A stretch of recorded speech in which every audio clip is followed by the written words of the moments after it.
السلام علیکم ورحمت الله وبرکاته. ګرانو قدرمنو کتونکو ستړي مشئ. هیله لرو چې جوړ او روغ به یاست او د صحت جامې به مو پر تن وي. د پلار قدر او عزت که دا ستاسو اول راتګ وي، لومړی زموږ چینل در سره سبسکرایب کړئ او د ګنټۍ نښان کېکاږئ. د وخت باچا حکم وکړ چې د پاخه عمر لرونکي ټول نارینه باید ووژل شي. په ښار کې یو ځوان او بوډا پلار یو ځای اوسېدل. ځوان چې د باچا له حکم څخه خبر شو، سخت خفه او د خپل بوډا پلار د ژغورنې په فکر کې شو. ځوان له څه فکر کولو وروسته پریکړه وکړل چې خپل پلار په یو زیرخانه زیرزمیني کې پټ کړي. پلار یې په زیرخانه کې پټ کړ. روزانه د خپل پلار د خوراک او نورو اړتیاوو د پوره کولو خیال ساتي. باچا ته د جاسوسانو په وسیله خبر ورکړل شو چې په ښار کې یو ځوان دی او خپل بوډا پلار یې له تا څخه پټ کړی دی. باچا وویل مخکې له دې چې د ځوان پلار راونیسو او ویې وژنو، لومړی باید د ځوان د ذکاوت او له خپل پلار سره د مینې کچه معلومه کړل شي. باچا عسکرو ته وویل ځوان ته ووایاست سبا باچا ته په داسې حال کې حاضر شه چې پر سورلۍ سپور په پښو روان یې. عسکر د ځوان کور ته ورغله. ځوان ته یې د باچا خبره واورول. ځوان سخت خفه او پریشانه شو چې باچا څنګه وایي چې پر سورلۍ سپور او پر پښو روان. عجیبه امتحان دی. پلار ته ورغلی او د عسکرو خبره یې ورته وکړل.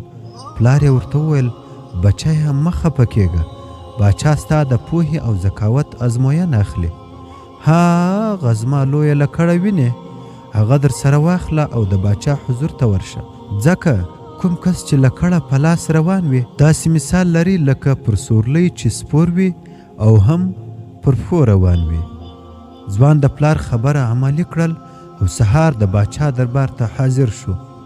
باچا چې کله ځوان لکړه په لاس ولید، د ځوان پوهې او ذکاوت ته حیران شو. باچا ورته وویل ځه ولاړ شه، سبا په داسې حال کې حاضر شه چې بوټونه دې په پښو لوڅې پښې روانې. ځوان چې کله کور ته راغی، پلار ته یې ټوله جریان ووایه او د باچا د سبا د ورځې شرط یې هم ورته ووایه. پلار یې وویل ته خپلې څپلۍ پایزار راکړه. پلار یې د خپل بچي د پایزار تلې لاندینۍ برخه ټوله څیرې کړل او بچي ته یې وویل ها واخله، اوس یې په پښو کړه.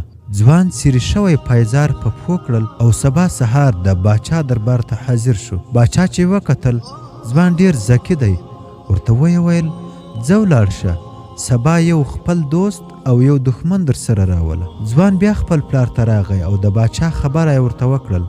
پلار یې ورته وویل خپله میرمن او خپل د کور سپی دې در سره بوزه. او کله چې د باچا په وړاندې ودرېدلې، خپله میرمن او سپی دواړه ووهه، بیا به ته یو څه ووینې. ځوان د پلار خبره عملي کړل، له میرمنې او سپي سره یو ځای حاضر شو.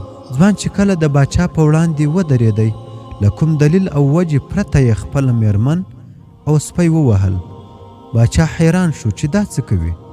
سپي منډه کړل او لرې ودرېدی، خو میرمن یې چیغې او نارې کړلې، ویلې مه کوه مه کوه، مه مې وهه، بیا به پښیمانه شي او باچا ته به ستا ټول حال ووایم چې دغه کس خپل پلار پټ کړی دی. ځوان له وهلو وروسته سپي ته په لاس اشاره وکړل. سپی راغی او د ځوان شا او خوا را وګرځېدی او د خپل خاوند څنګ ته ودرېدی. باچا ځوان را ووغت، ویل ځوانه ما په تا څو ازمایښتونه وکړل، په ټولو کې بریالی شوې، خو دا راته ووایه چې ستا د بریا راز په څه کې دی؟ ځوان وویل زما د بریا راز زما پلار دی. زه د خپل پلار خدمت کوم، د پلار پوره اطاعت کوم او د ژوند په هره برخه کې له پلار سره مشوره کوم. باچا امر وکړ، ویلې د ځوان پلار زما دربار ته را حاضر کړئ او نوموړی به زما د دربار ستر مشاور وي. ای ځوانانو، د خپلو پلرونو قدر وکړئ، خدمت یې وکړئ، اطاعت یې وکړئ.